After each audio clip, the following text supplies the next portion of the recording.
Surat An-Nur itu ya 35. Allahu nurus samawati wal ard. Apa terjemahannya? Allah lah cahaya langit dan bumi. Apa maksud itu? Lai bisa orang hidup tanpa cahaya? Apakah bisa pohon tumbuh tanpa cahaya? Bisa enggak? Maka nur bisa berarti sumber kehidupan. Allahu nurus samawati wal ard. Allah lah sumber kehidupan langit dan bumi. Itu satu makna. Ada makna lain? Ada.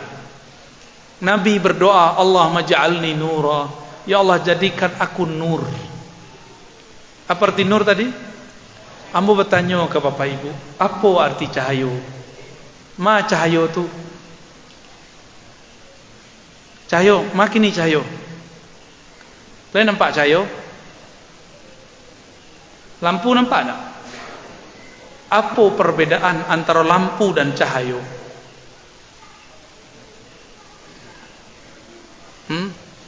Beda matahari je cahaya matahari ada tak? Tanda-tanda ada cahaya kita bisa melihat. Jadi ketika kita bisa melihat, berarti ada cahaya. Maka makna dari cahaya itu adalah tadi sumber kehidupan. Kini jo cahaya tuak melihat. Berarti apa arti cahaya itu? Cahaya itu sesuatu atau alat atau media yang membuat manusia bisa melihat alam sekitarnya. Kini ada cahaya tak? Ada. Saya nampak ambo. Muku ambo nak datang ke Bapak Ibu, atau mata ibu bapak nak datang kamu, atau indak kedua-duanya. Dek ada cahaya, maka cahaya itu menghantarkan gambar nanti muka. Nampaklah di kita gini. Ya. Jadi nur itu bisa berarti suatu alat supaya kita bisa melihat. Maka nur dibagi dua. Ada nur yang zahir, ada nur yang batin. Nur yang zahir matahari, lampu, bulan, itu nur. Tapi nur yang batin yang menerangi kolbu. Karena kita ada cahaya, kita bisa baca Quran. Ya tak? Itu Quran. Tanda-tanda orang kolbunya bercahaya, ini bisa memahami isi Al-Quran. Berarti cahaya dan kedua itu bukan cahaya fisik. Cahaya di situ artinya ilmu. Itu kalam dari guru Imam Syafi'i. Al-ilmu nurun. Ilmu itu adalah cahaya. Lalu apa hubungannya dengan wa huwa ma'akum aina ma kuntum? Dek kawan tak bayang dengan Allah tu cahaya. Menyatu jo alam. Itu kan kurang ajar memahami itu tu. Itu memahami Allah tu fisik, berarti Allah itu bukan fisik. Allah itu laisa kamitslihi syai'. Hafalkan surah Asy-Syura, surah Musyawarah ayat 11. Surah berapa? Pertengahan ayat. Laisa kamitslihi syai'. Coba. Laisa kamitslihi syai'. Tiada sesuatu benda manapun yang sama dengan Allah. Maka Allah bukanlah benda. Cahaya itu dalam bahasa Arab disebut jism, benda halus, jismun latif. Ciri-ciri dari benda yang menempati. Cahaya kau ada ruangnya tak? Masuk ke ruang. Allah itu cahaya tapi bukan benda. Maka Allah tidak menempati suatu tempat. Paham di situ? Ya. Jadi wa huwa ma'akum aina ma kuntum. Hakikat dia bersamamu dimanapun kamu berada. Tapi bukan jisim, bukan benda. Jadi jangan Allah jadi tubuh lah nanti. Allah jadi benda nanti. Ya. Kurang pas itu ya, tak sopan itu. Ya, lanjut. Terakhir, masih ada? Ya. Nabi Muhammad SAW. Bagi siapa yang cinta Allah, pandanglah posisi Allah pada qalbu. Pertanyaannya, apakah qalbu itu? Yang kedua, bagaimana cara melihat posisi Allah pada qalbu kita? Terima kasih. Itulah kelemahan bahasa. Posisi yang terbayang nyo cara toga. Posisi yang terbayang nyo cara dua. Bukan begitu. Allah itu bukan benda. Maka kalau disebut bagaimanakah makom atau posisinya Allah, itu jangan dibayangkan benda, ya. Jadi seseorang bertanya kepada gurunya, wahai tuan guru, tuan syekh, bagaimanakah makomku di sisi Allah? Itu pertanyaannya. Apa jawaban gurunya? Seberapa tinggi makom Allah di hatimu, setinggi itulah makommu di sisi Allah. Seberapa penting engkau mengingat Allah, sebanyak itu jugalah Allah mementingkan engkau. Kita lebih banyak ingat Allah atau ingat selain Allah? Jujur-jujur aja. Ingat selain Allah, jujur aja, nak masalah. Allah suka orang yang jujur. Karena ya Allah pandang kolbu. Apa kata Allah lewat lisan Rasulullah? Inna Allah yanzuru ila qulubikum. Allah menatap ke dalam kolbumu. Apakah itu kolbu? Itu lo pertanyaan kawannya. Kolbu adalah tempat Allah menatap dalam diri kita. Mungkin bertanya lo di mana posisi kolbu? Banyaklah tanya. Kolbu itu di Quran disebutkan lebih dari 100 kali. Lebih banyak daripada solat, lebih sering daripada zakat. Apa sebab jika orang solat tidak dengan kolbu, solatnya tidak diterima. Jika orang zakat tidak dengan kolbu, zakatnya pun tidak diterima.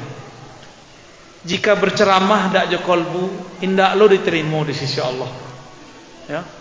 Jadi kalau debat-debat kepanjang Jawa, juta saja. Tidak ada kolbu. Jadi kolbu itu apa? Kolbu itu terbagi dua. Ada kolbu sanubari, kolbu dan macam jantung, pusatnya tubuh. Kalau inyo sakit, sakitlah sekedar tubuh. Ya, semua yang dibagian tubuh sakit. Disebut penyakit jantung. Dan kedua, kolbun nurani. Itu penjelasan Imam Ghazali, ya. Kolbu yang bercahaya. Itulah kolbu yang adanya di alam lain, bukan di alam fisik. Tandonyo kita nan kini ko ada sekian alam dalam diri awak. Ada namanya alam kolbu. Kolbu yang itu yang bisa merasa ditatap oleh Allah. Kini oleh bisa bayang Tuhan tak? Kan tidak bisa. Itu balo rasanya kamu memandang Allah. Kan puncak daripada agama engkau beribadah seakan memandangnya. Ledo nan takona. Allah tu wajahnya bentuk apa? Kan ada pertanyaan niko yang salah. Allah kan tidak berwajah dalam arti bentuk. Kata wajah dalam Al-Quran artinya bukan bentuk. Wajah, apa arti wajah? Nabi mengajarkan jika engkau sholat bacalah wajah tu wajahiyah. Kan ustad-ustad becokak di YouTube. Ini wajah tu jo, wajah tu. Gagal fokus. Padahal fokus seharusnya adalah di wajah tunya. Aku wajahkan diriku. Apa arti wajah? Bapak Ibu kalau menghadap kepada seseorang pakai wajah atau pakai punggung? Yona. Serius. Jadi wajah itu artinya sesuatu yang menghadap. Wajah itu berarti sesuatu yang menatap dan ditatap. Maka jika disebut wajhullah artinya adalah orang menatap kepadanya. Apa yang ditatap? Ada yang menatap nama Allah. Ada yang menatap sifat Allah. Ada yang menatap perbuatan Allah. Kalau kita lihat hujan enggak gini, gerimis. Lalu kita katakan hujan tuh satu rintik pun diatur oleh Allah, berarti kita sedang menatap ke wajah fiilnya Allah. Wajah perbuatannya Allah. Kita zikir, bapicangkan mato, disebutlah nama Allah di kalbu. Berarti sedang menatap nama Allah. Jadi ada tambahan definisi kolbu. Apa arti kolbu? Kolbu adalah tempat menyebut nama Allah. Di dalam Al-Quran didefinisikan masjid. Masjid itu adalah tempat turfa'a, diangkat padanya ismu, nama-nama Allah. Kalau seandainya misalnya ke masjid awak kalah rancak kok, masjid awak runtuh sadonyo, lebih saja menyebut nama Allah, berarti masih ada masjid. Kalau dulu ulama mengatakan qalbul mu'min baitullah, qalbu ulama, qalbu orang beriman itu rumah Allah. Kalau ambo mau ganti stek, qalbul mu'min masjidun yu'badu fiha Allah, atau yuzkaru fihi ismullah. Qalbu itu adalah tempat menyebut nama Allah. Jadi yang disebut masjid itu sebenarnya apa? Bukan bangunan rancakku saja. Maka bangunan yang rancak itu, kalau tidak diiringi dengan zikir qalbu dari para jamaahnya, hilanglah masjid yang hakiki. Yang ada hanya masjid bernama masjid diror, masjid yang membuat mudarat. Ya, maka nanti masjid kita jangan dijadikan tempat debat, tempat mengaji kitab aja. Jadi baca roh mengurangi debat, banyak-banyak ngaji kitab. Kan guru-guru kita masih banyak, ya. Buat pengajian kitab di siko, ya. Dan mesti guru tu masuk ke YouTube. Tak temuek guru tu dah masuk YouTube. Ya, YouTube terlalu kecil untuk seorang guru dari kampung kita, ya. Bapak Ibu yang makan Allah, paham di situ kata wajah, ya. Jadi jangan dibayang-bayangkan Allah itu jisim benda. Mahmata sawarta bibalik, fallah bikhilafi dzalik. Apapun yang engkau bayangkan tentang Allah, Allah bukanlah seperti itu.